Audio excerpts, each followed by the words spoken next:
Hello everyone, welcome to today's reading. I hope you've had a good day so far.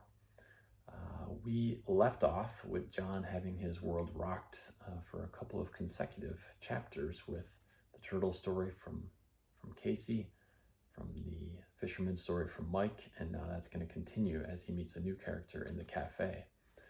This is a bit of a longer chapter, so we're going to jump right in. But before we do that, I'll show you the cover for today, which is from Sweden. Looks very similar to the Norwegian cover, if you remember that one from a couple of days ago. They use the same artwork.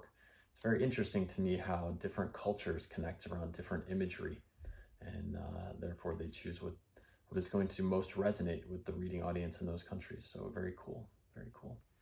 All right, let's get started here with chapter 12. When they reached the table, Mike introduced me to the woman he had brought over. John, I'd like you to meet a friend of mine. This is Anne. Anne, this is John. Tonight is his first time at the cafe. Anne smiled and we shook hands. Nice to meet you, I said. I take it from Mike's introduction that you dine here at the cafe a lot. Every once in a while, she replied. It's one of those places you just kind of find yourself at when you need it most. I'm beginning to sense that, I said. John and I were just discussing one of your favorite topics, Anne, so I thought perhaps we could bring you in for an expert opinion. She laughed. Well, I'm not sure about the expert part, but I'm never short of an opinion. What were you talking about? John was asking why we spend so much of our time preparing for when we can do what we want, instead of just doing those things right now. That is one of my favorite topics, she said, and laughed again. Anne's laugh was infectious, and I liked her immediately. Please sit down, Anne. I'd like to hear your perspective. You too, Mike, if you can spare the time. As they slid into the booth across from me, Mike said, Before she begins, you should know a little bit about Anne. She has an advanced degree from the top marketing school in the world and was a highly acclaimed executive in the advertising world for many years. Wow, I said. That sounds very impressive. Not necessarily, she replied with a smile, but it's probably important for context. John, do you ever watch television, read magazines, browse the web, or listen to the radio? Sometimes, I said. Why? Part of the answer to your question about why we spend so much time preparing to do what we want instead of just doing it, lies in the message that are placed in front of us every day, she replied. You see, advertisers have long known that if you effectively target people's fears and their desire to be fulfilled, you can motivate them to do things. If you play to the right fear or to the right desire, you can get them to buy specific goods and use particular services. Can you give me an example? I asked. Well, have you ever seen or heard an advertisement where the content focused on enabling you to be happy or secure? Something where the message was, if you have this product, your life will be better. I'm not sure, I said. I suppose so. It's usually subtle, she commented. Most of the time, companies don't come right out and say it. But when you know what to look for, or when you've been involved with creating a lot of the advertisements, as I have, you see it. The purpose of those messages is to get you to believe that you can achieve fulfillment through a particular product or service. For instance, driving this automobile will bring meaning to your life. Eating that ice cream will translate into happiness. Having this diamond will mean contentment. And, she continued, let me tell you something very important. An even more subtle, but more impactful message is usually conveyed. Not only will those products enable you to be fulfilled if you have them, but they can keep you from being fulfilled if you don't have them. I looked at her quizzically. Anne, are you saying people should never buy anything? That seems pretty extreme and not really very practical either. Oh no, she replied, don't get me wrong. Each person should do whatever they want. I'm not saying don't buy a car or go to the mall or eat ice cream. You asked why we spend so much time preparing for what we want to do, instead of just doing it.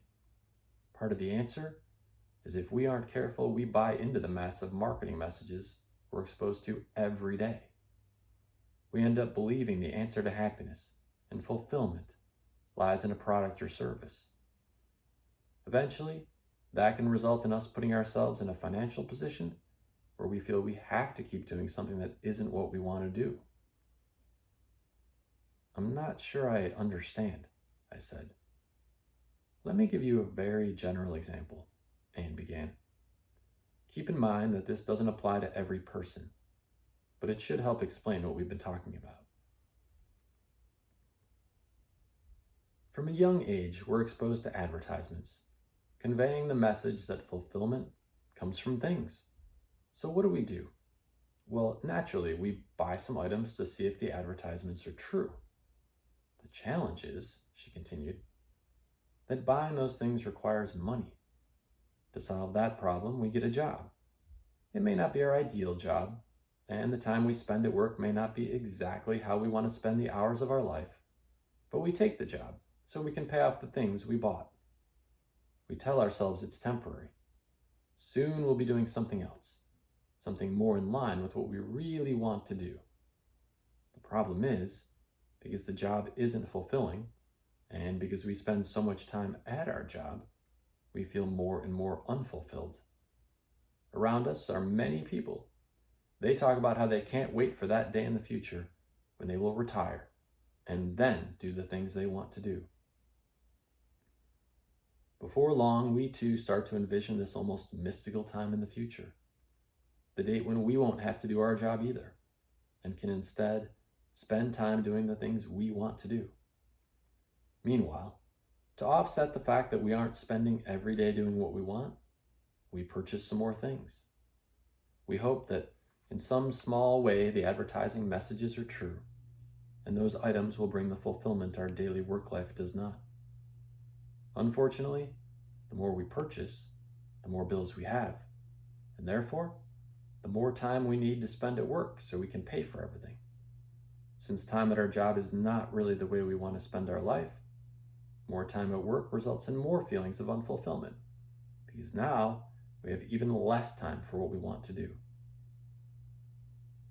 And so we buy more things, I said, having thought through what she said. I think I see where this is going. It doesn't sound like a very positive cycle. Positive or not, replied Anne, the end result is people keep working for a long time at things that don't necessarily fulfill their PFE. Meanwhile, they keep looking to the future from when they don't have to work anymore and can finally do what they want. Wow, I've never thought of it that way before, I said. Are you sure about all this? Anne and Mike both laughed. John, just as I wouldn't recommend taking advertising messages at face value, but for you to see them for what they are, I wouldn't want you to simply accept anything I say, Anne replied. Casey mentioned you were talking about how we all have the chance to expand our exposure to things, and that's how we know what exists. What I've shared with you, it's just one person's opinion. Now that you've heard it, you can look at the world around you and decide if you think some, all, or none of it is true.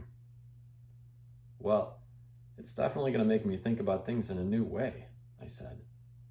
Tell me, Anne, the example you just gave, did you go through that cycle? Anne laughed. Absolutely. I can laugh about it now, but at the time, it wasn't funny. I was really unhappy and felt like I wasn't in control of my own life. Every day I worked long hours and then tried to make up for my lack of free time by treating myself to things. In my mind, this was a very rational approach to life. I worked all weekend, I would say to myself, so I deserve a treat, a new outfit, the latest electronic gadget, or some stylish home furnishing. The problem was, since I was always working, I rarely had time to use what I treated myself to. People would come over to my house and tell me how much they loved it, but I was seldom there enough to enjoy it. One night, After I'd gone through a large stack of bills that would once again eat up most of my income for the month, I fell back on my bed and stared up at the ceiling. It was all I could do not to break into tears. I realized life was passing me by. I was spending it at a job I didn't really care about, and trying to compensate myself by buying things that in truth I didn't really care about either. To compound the problem, my plan for getting back to doing what I wanted required me to work until I was 60 years old when I could retire. It was a miserable feeling. That seems like a very different mindset than you have now, I said. What happened? Anne smiled and replied, it was a different mindset. That evening, after staring at the ceiling and trying to figure out how I'd gotten myself to where I was, I decided to go for a walk. I lived in a large city, and the streets were full of people. I kept looking at every person I passed, wondering whether any of them felt the same way I did. Were they happy? Were they doing what they wanted to be doing? Were they feeling fulfilled? Eventually, I stopped in a small coffee shop I'd seen a number of times but never visited. To my surprise, an acquaintance of mine was sitting there. I'd met him on a few occasions and was impressed by how at ease he always seemed. He asked me to join him, and over 3 hours and many cups of coffee, we traded theories on life. When I explained my situation to him, he smiled and suggested that maybe I was reading too many of my own advertisements. I told him I wasn't sure what he meant, and so he explained the cycle I described to you earlier. He went on to tell me something else which has stuck with me ever since. The challenge, he said, is to realize that something is fulfilling because we individually determine it's fulfilling, not because someone else tells us it is. That night when I got home, I sat and reflected on what was fulfilling for me and why. I challenged myself to think about how I wanted to spend each day. Before long, I was asking myself why I wanted to spend each day that way. Eventually, that line of thinking led me to here, she said. I looked down. Anne was pointing at the menu. Why are you here? And then? I asked. Anne laughed again. Well, I think Casey probably already explained to you. Once you ask yourself, why am I here? Things change for you. Without going into all the drawn-out details, I can tell you that ever since that night, I haven't been the same. It started slowly, with me taking a little more time for myself each week. I stopped treating myself to things as compensation for working so hard, and instead started treating myself by doing what I wanted to do. Each day, I made sure I spent at least an hour doing something I really liked. Sometimes it was reading a novel I was excited about. Other times it was going for a long walk or playing sports. Eventually, the 1 hour became 2, and that progressed to 3. Before I knew it, I was totally focused on doing things I wanted to do. Things that fulfilled my answer to, why am I here?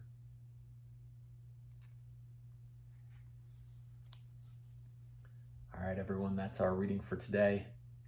Be well, be safe, be healthy. I'll see you tomorrow.